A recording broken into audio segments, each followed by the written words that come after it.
안녕하세요. 범브라무토빠입니다. 구독과 좋아요, 알림 설정, 회원가입 부탁드리겠습니다. 한국은행이 올해 성장률 전망을 1.5%, 2월 달에 1.5%로 픽스를 해놨는데, 상반기 조금 지나가면서 5월 달에 0.8%로 큰 폭의 하향 조정을 했습니다. 그만큼 지금 경기 자체가 내수 회복이 지연, 딜레이가 되면서 미 관세 영향까지 엎친 데 덮친 격으로 수출 둔화폭이 계속적으로 확대될 전망 가운데 있죠. 이렇게 되니까 한국 경제 자체가 기저에 가장 큰 어떤 잠재성을 발휘하기가 굉장히 국한된 그런 좀 옥죄어 오는 그런 분위기 속에 전개가 되고 있다는 사실인데, 이게 지금 한국은행 전망뿐만 아니라 국내외 41개 기관의 한국 경제 성장률 평균 전망치는 0.985%로 집계가 됐습니다. 개별 기관의 예상치가 최저 0.3에서 최고 2.2% 분포까지 다양하게 나오고 있지만, 대체적으로 1% 미만으로 밑돌 것으로 지금 전망이 되고 있다는 사실이 굉장히 충격적인 어떤 이 팩트라고 볼 수가 있는데, 이처럼 성장률 하락은 결국에 가서 자산가치 시장을 압박할 수밖에 없죠. 부동산 시장 지금 우상향계적으로 대선 이후에 굉장한 어떤 이 폭등에 가까운 아파트값 상승세를 찍을 거다라는 이 전망들은 거의 근거가 없는 겁니다. 일단 지금 성장률이 지금 주춤하고 이에 따라서 개인 소득률 떨어지고, 당연히 부동산 매수세는 그 소득률이 좀 좋아야지 집을 살 수 있는 여력이 있을 수 있지 않겠습니까? 당연히 매수세 거꾸로 해줄 수밖에 없어요. 자연 호가세, 그동안 의차 영차 하면서 얼마나 많은 어떤 이 호가세의 이 관세 정책보다 더 커요. 이런 그만큼 부동산 시장이 이렇게 되든 저렇게 되든 그냥 엎어지든 매치든 그냥 끝까지 자기가 고집하는 그 호가, 이건 거의 종교적 신념이라 봐야죠. 그 값에 나는 팔고 말리라. 인정해줘야 돼. 그 호가세가 지금까지 강남 상구의 집값을 지금 떠받치고 있지 않습니까? 근데 일시적으로 무너질 수밖에 없는 게, 호가세라는 게 보이지 않는 기대감이거든. 그러니까 집주인이 그만큼 내가 받아낼 수 있다라는 어떤 그 신앙과 같은 기대감 때문에 버텨온 건데, 아니 실질적으로 지금 성장률 떨어지고 소득률 떨어지고 매수세가 거의 죽어나가는 판에 누가 그 집을 사줄 수가 있겠어요. 아무리 호호 하면서 호가세를 불러 드려도 유인될 수 있는 수요의 요인은 없는데, 버틸 리가 없다는 얘기. 아니 대출 이참에만 필 받아가지고 돈키호테식 그냥 돌아가는 풍차를 향해서 달려나가는 거 부담 100배죠. 잘못하면 그냥 뒤통수 그냥 팽 하고 맞을 수가 있어요. 직진은 직선이 아니에요. 혼돈하시면 안 됩니다. 길은 자세히 들여다보면, 아니 멀리서 이렇게 좀 조망하고 바라보면 구불구불 구부러져 있어. 그럼에도 불구하고 사람들은 목표를 향해서 다가가죠. 때론 돌아 흘러도 직진할 수가 있다는 얘기. 그러니까 관망한다는 것 자체가 그냥 수동적으로 그냥 다 포기하고 그냥 두 손 두 발 다 놓고 있다는 사실이 아니라는 얘기입니다. 그러니까 무주택자들이 지금 관망세를 유지하고 있다는 사실 자체 굉장히 공격적인 스탠스가 될 수가 있다는 얘기죠. 지금 한은마저도 0%대 성장을 지금 경고하고 있을 만큼 굉장히 지금 이 경제 전반의 흐름이 좋지 않은 상황에서 기준금리 어떻게 될까? 이번에 기준금리 인하했잖아요. 2.5% 이제 내려왔는데, 앞으로 8월에 한 번 더 인하를 할 가능성이 크고, 그 이유는 거의 쌩깔 가능성이 높습니다. 그만큼 성장률이 받쳐주지 못하기 때문에 기준금리를 더 내릴 수가 없는 거야. 금리를 더 부양시키기 위해서 내리면 가장 부작용을 일으킬 수 있는 부분이 집값입니다. 집값이 경기도 안 좋은 상황에서 들썩들썩거리면 이거 계속적으로 거품이 쌓일 수밖에 없는 거고, 사람들 대출 땡 건, 아니 경제가 좋지 않은데 개인 어떤 소득률도 떨어지고 자기가 빌려온 돈 못 갚아요. 개인 디폴트 현상이 일어나기 시작하면서 그냥 엄청난 이 금융위기가 찾아올 수도 있을 그런 어떤 파국을 맞이할 수 있다는 사실. 한국은행도 지금 직시하고 있다는 얘기죠. 성장 엔진 멈췄다. 결국 가서는 이런 이 그동안의 경제 전반의 어떤 모든 흐름들이 지금 자영업자 다 죽어나가고 있지 않습니까? 그만큼 참 어려운 상황 속에서 올해 성장률 0.3% 정도 전망도 지금 나올 정도로 굉장히 지금 어려운 상황인데, 아무튼 중앙은행은 신중해질 수밖에 없는 거고, 기준금리 내리기 굉장히 부담스럽죠. 집값이 불기둥이 될 수밖에 없기 때문에 그냥 뭐 용가리 입에서 확 쏟아져 나오는 화염방사기 같은 그런 불기둥이 일시에 이루어질 수도 있어요. 한국 부동산의 특징상 워낙 투기판이 뭐 고도화된 곳이기 때문에 심리적 공격 매수세가 금리 하향 때문에 불붙을 수도 있는 그런 위기감 때문에 기준금리는 아마 수위를 보면서 내릴 가능성이 높습니다. 뭐 그럼에도 불구하고 지금 부동산 침체가 굉장히 지금 우려되는 상황이 좀 펼쳐지고 있고, 이 상황에서 무주택자는 좀 관망하는 것이 곧 공격적 스탠스가 될 수 있다는 사실 좀 기억하실 수 있길 바랍니다. 정확한 포인트를 잡아내기 딱 좋은 시기입니다. 이게 뭔가 혼조세고 뭔가 좀 혼란스러운 어떤 양상일 수도 있지만 정확한 포인트를 찍을 수 있는 변곡점에 와 있다는 얘기죠. 지금 한미 기준금리가 4.5%, 미국, 한국은 2.5%. 미국은 계속적인 동결, 한국은 기준금리. 이게 미국도 지금 동결하고 있기 때문에 하느니 기준금리를 뭐 공격적으로 내릴 그런 또 계제도 안 되고, 트럼프가 맨날 파월 막 조인트 까면서 그냥 금리 내려라, 금리 내려라 압박을 줘도 파월은 my way를 가고 있죠. 그만큼 객관적 대립이 지속이 되고 있는데, 아무튼 트럼프는 지금 이 무역 장벽, 그러니까 관세 정책 때문에 오히려 역풍을 맞고 있는 자국의 어떤 경제의 근간에 여러 가지 이상 징후들을 좀 빨리빨리 해결하고 싶은 그런 이 야망이 크기 때문에 일단 주식시장 부양시켜야 되잖아. 그리고 가상화폐 시장도 한번 붐업 시켜야 되고, 이걸 위해서는 기준금리가 인하가 필요한데 이게 지금 파월이 전혀 지금 요지부동하고 있으니까 이게 또 관세 부분에서 또 드라이브를 걸고 있다는 얘기입니다. 미중 무역 갈등도 지금 어느 정도 해소가 된 듯 보였지만 다시 또 첩첩산중 뭔가 매듭을 풀어야 할 부분도 있어서 좀 한 치 앞도 내다볼 수 없는 그런 상황이라는 얘기입니다. 그래서 이런 미국 변수는 가장 큰 한국 부동산의 임팩트가 충격이 될 수밖에 없겠다. 국채금리는 고스란히 한국의 주담대 금리 골 때릴 정도로 엄청나게 자극을 할 수밖에 없는 가능성이고, 관세 장벽 높아지면 높아질수록 우리나라는 수출 주도로 먹고 살아야 되는데 수출 뚝뚝 떨어질 수가 있어요. 자본의 변화, 환율이 달러 대비 더 높아지는 현상이 계속적으로 압박하고 있잖아요. 달러 좀 수위를 낮추고 니네 나라 통화가치 좀 올려, 이런 식으로 환율 절상이 되면 반대로 통화가치가 올라갔기 때문에 자산가치는 떨어질 수밖에 없습니다. 그러니까 가장 커다란 분기점이 와 있다는 얘기예요. 변화는 냄새부터 물씬 풍기게 돼 있어요. 사람들이 이미 알고 있어요. 그래서 이걸 그냥 아니다 그냥 설레발을 치고 있지만 결국에 가서는 큰 흐름은 이런 쪽으로 가고 있다는 사실이죠. 건설 투자 역시도 지금 뭐 IMF 외환 위기 이후에 최저점을 찍을 정도, 성장률이 0.4%포인트 정도 깎아먹었습니다. 한은은 수정 경제 전망치에서 건설 투자를 뭐 마이너스 6.1%까지 지금 내다보고 있는데, 이 건설 경기도 지금 한국의 내수 경기의 거의 15%, 20% 차지하는 굉장한 어떤 중심추에 해당하는 내수 경기 핵이라고 볼 수가 있어요. 그럼에도 불구하고 지금 뭐 성장률이 계속 뚝뚝 떨어지니까 어떻게 해서든 부동산 경기를 좀 활성화시키는 또 방안도 마련이 될 가능성이 높아서 이거 좀 누가 사줘야지 이게 부동산이 인풋 아웃풋이 기본적으로 되는 거 아니겠습니까? 이게 기본적으로 안 되고 있다는 얘기예요.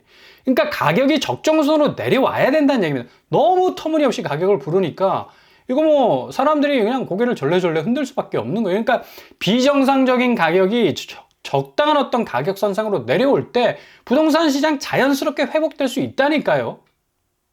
지금 자본시장에서 선제적으로 지금 보여주고 있는 게 사줄 사람이 없잖아. 지금 한국 주식시장에 대해서 어떤 경쟁력 부분에 대해서 좀 물음표를 많이 찍고 있기 때문에 지금 2700선을 못 돌파하고 있습니다. 외국인들 뭐 계속 팔고 나가고 있는데 오늘 뭐 꼴랑 141억 사들였네.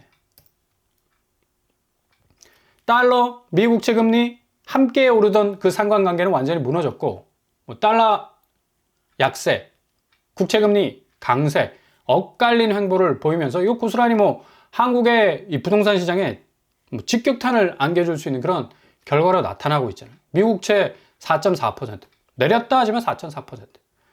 10년물은 고스란히 주담대 영향 줍니다. 그리고 환율 1376원, 약간 원화 가치가 절상되고 있죠. 그만큼 수출은 더 어려워져. 왜냐? 우리가 원화 가치가 높으면 높을수록 가격 경쟁력에서 좀 떨어지기 때문에 지금 성장률도 떨어지고 있는데 이런 식으로 지금 원화 절상이 돼버리면 굉장히 골 때리는 상황이 발생할 수가 있어요. 이런 상황인데도 우리는 누구다? 주담대 민족이다. 말 달리는 주담대 민족. 영끌 비투의 가계대출이 벌써 뭐 4조가 지금 넘어섰고요. 신용대출은 1조가 지금 폭증하는 그런 상황 속에 있습니다. 지금까지 그냥 작년부터 지금까지 모든 경제 전반이 그냥 뒤죽박죽 뭐 되는 그런 상황이 이어져 왔으니까 뭔가 획기적으로 딱 일목요연하게 불안정성 해소되고 깔끔하게 뭔가 한 방향으로 갈 수 있는 정책이 나와야 될 시기라고 볼 수가 있겠죠. 뭐 이러다 보니까 당연히 거래량 떨어질 수밖에 없는 거고 10,000건 이상 가던 거래량은 4,000건으로 주저앉았죠. 결국 어수선한 부동산 분위기, 대출에 힘입어 집을 산다? 여러분 고점에 물린 집을 공격적으로 산다면 그 집이 다시 집 산 사람을 공격하는 시대가 됐습니다. 뭘로 공격해? 자금이잖아, 자금. 결국 원금이자 갚지 못해서 경매로 넘어가는 임의 경매 숫자가 얼마나 많아집니까? 개인 디폴트 과연 피할 수 있겠나? 기대치만큼의 집값 상승은 이제 요원한 시대가 됐어요. 그렇다면 기대치만큼 집값 진입이 쉬워야 하는 시기가 열려야 된다는 얘기입니다. 그래야지 부동산 시장이 활발하게 돌아갈 수가 있다. 가격을 잡아야 돼, 가격이 이게 지금 고삐 풀린 망아지처럼 그냥 뛰어다니기 시작하면 부동산은 더 그냥 꼬르박을 수밖에 없는 요원한 상태가 될 수밖에 없다는 얘기죠. 이런 의미에서 오늘 모집 공고를 낸 강남권 주거 시스템, 아주 뭐 획기적인 어떤 가격으로 좀 화들짝 놀랄 정도인데, 여기 1억 9천, 1억 8천, 1억 2천 정도 합니다. 물론 뭐 평수가 소형평수예요. 26제곱, 24제곱, 17제곱으로 형성이 되어 있는데 도시형 생활주택이기 때문에 당첨 후에 대부분 여기 임대를 줍니다. 근데 일단은 여기 당첨되면 뭐 임대인으로서의 어떤 임대를 주는 어떤 그런 가치도 있겠지만 주변에 헬리오시티가 딱 버티고 있잖아. 강남권 1억에 24억 하는 동네 잠재 가치를 둘 수 있는 굉장한 어떤 기회가 될 수가 있습니다. 9채나 나왔어요. 석천 지역에. 이거 좀 잘 살펴볼 필요가 있죠. 여기 석천역 그리고 송파역 뭐 어마무시한 이 역 두 개를 딱 걸치고 있는 그런 입지를 가지고 있고, 헬리오시티도 바로 이 뒷부분에 있습니다. 굉장히 송파에서는 뭐 가장 인프라적인 어떤 핵심 포지션을 가지고 있는데, 석천역까지는 뭐 한 10분여 정도 도보로 충분히 도착할 그런 어떤 거리에 있고요. 그리고 자전거를 타고 롯데월드타워를 갈 수가 있다. 7분밖에 안 걸립니다. 자전거 전용 도로가 있기 때문에. 와, 이거 도시형 생활주택이라고 하지만 보통 도시형 생활주택은 추천을 안 합니다. 근데 여기 강남권 도시형 생활주택은 도시형 생활주택이라고 부르면 안 돼. 그죠? 기본 내가 무주택자라도 임대인으로서 이 정도의 이 도시형 생활주택 작은 평수지만 소유하고 있다면 굉장히 어떤 잠재성을 발휘할 수 있는 그런 어떤 이 주거 가치가 될 수가 있겠죠. 물론 본인이 1인 세대라면 충분히 또 실수요를 목적으로 해서 진입할 수 있는 그런 곳이기도 할 수가 있고요. 일단 뒤에 헬리오시티가 병풍처럼 딱 들어오고 있고, 앞쪽으로는 석수역, 그리고 우편으로는 송파역이 위치해 있습니다. 송파의 모든 인프라 시설을 그냥 뭐 블랙홀처럼 빨아들일 수 있는 그런 곳이라고 할 수가 있겠죠. 신청 자격은 서울특별시, 인천광역시, 경기도에 거주하는 만 19세 이상 성년자인 무주택 세대 구성원이면 가능합니다. 그리고 청약저축통장, 소득자산여건, 무주택기간, 과거 당첨 사실 여부 모조리 관계가 없어. 이거 굉장한 어떤 이 기회 아니겠습니까? 그리고 1세대 1주택 기준으로 신청을 할 수가 있습니다. 부부 중복 청약은 불가하겠고요. 요거 참고를 하셔야 되겠네요. 그리고 당첨자 및 예비 입주자는 전원 전산 추첨위에서 뽑는다. 결국 뭐 무순위 집주하고 똑같은 그런 이 형태라고 보시면 되겠죠. 신청 일시는 2025년 6월 10일 다음 주 수요일 10시부터 5시니까 그냥 무조건 집어넣으셔도 여기 뭐 별 그거 없습니다. 그냥 취소하셔도 돼요. 그냥 내가 당첨되고 취소하셔도 아무런 페널티가 없어. 그러니까 서울 사시고 경기도 사시고 인천 사신다면 일단 내가 무주택자라면 한번 집어넣어 보세요. 집어넣어 보시고 내가 이거 감당할 수 있겠나? 그러면 그냥 취업버리시고 이거 그래도 어느 정도 입지적으로 굉장히 좋은 곳, 강남권이니까 일단 내가 뭐 들고 갈 수 있겠다라고 생각되시면 또 킵하면 되고요. 상당히 좀 메리트가 있는 곳이라고 할 수가 있겠습니다. 그러니까 본인 선택의 여부에 따라 달라질 수가 있겠다. 주택 개방은 6월 9일. 그러니까 일단은 여기 임대로 돌렸던 곳이기 때문에 어느 정도 좀 험하게 쓰지 않았나 한번 살펴보실 필요가 있겠죠. 공부하신다 하고 생각하고 한번 임장 한번 가는 것도 괜찮을 것 같아요. 당첨자 계약과 예비 입주자 동호 지정 및 계약 체결 참고하시면 되겠습니다. 그리고 또 한 곳, 여기도 어마무시한데 수방사 부지가 무순위 집주부로 풀린다는 말이 들어왔어요. 여기 기존 가격이 8, 9억 정도 했었죠. 당초 이거 뭐 공공부장치고는 너무 비싼 거 아닌가 했는데 뭐 입지가 뭐 장난이 아니니까 여기 지금 노량진역과 노들역을 지금 끼고 있지 않습니까? 옆에 있는 아파트가 거의 뭐 17억, 20억 정도 하고 있으니까 거의 10억 정도의 갭이 있다고 보시면 되겠고요. 일단 레미안 트윈파크가 15억 8천에 지금 거래가 되고 있는데 20평대 수방사 부지와 똑같은 평수라고 볼 수가 있겠죠. 더 올라갈 가능성도 아주 높겠습니다. 왜냐하면 수방사 부지가 신축이기 때문에 전세는 한 7억 3천으로 지금 수위를 조정을 하고 있네요. 일단 수방사 부지는 뭐 누구나 다 한번 여기 당첨됐으면 좋겠다라는 생각을 가진 곳 아니었습니까? 근데 좀 떨어지신 분들, 낙담하신 분들 다시 한번 또 한 번의 기회가 찾아올 가능성이 높으니까 여기 한번 잘 뚫어지라 쳐다보시고요. 만약에 딱 모집 공고가 뜨면 빛의 속도로 또 업로드 해드리겠습니다. 아무튼 성장률은 부동산의 동력원이 되는데 앞으로 부동산 시장의 가격 조정은 불가피하다. 잠재 성장, 현재 성장, 전망 성장까지 모두 악재인데 집값은 정상적인 하단까지 내려올 때 비로소 거래량이나 거래가가 본래 모습 찾을 수가 있습니다. 결국 세옹지마입니다. 이렇게 될 듯 하다가 저렇게 되고 저렇게 될 듯 하다가 이렇게 되고 집값은 변화의 기조가 잡아가는 거죠. 그래서 결국 버티는 사람이 이기게 되어 있는 그런 게임이라고 할 수가 있겠습니다. 잘 들여다보시면서 틈새를 노리실 수 있길 바랍니다.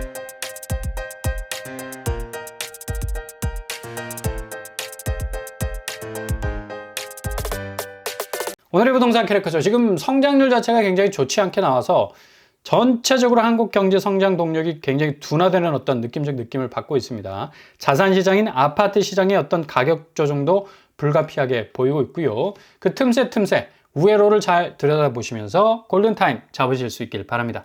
오늘도 응원합니다. 항상 여러분의 길이 꽃길만 되실 수 있길 바랍니다. 이상으로 뻔뻔한 복독방을 마치겠습니다. 구독과 좋아요 부탁드립니다. 감사합니다.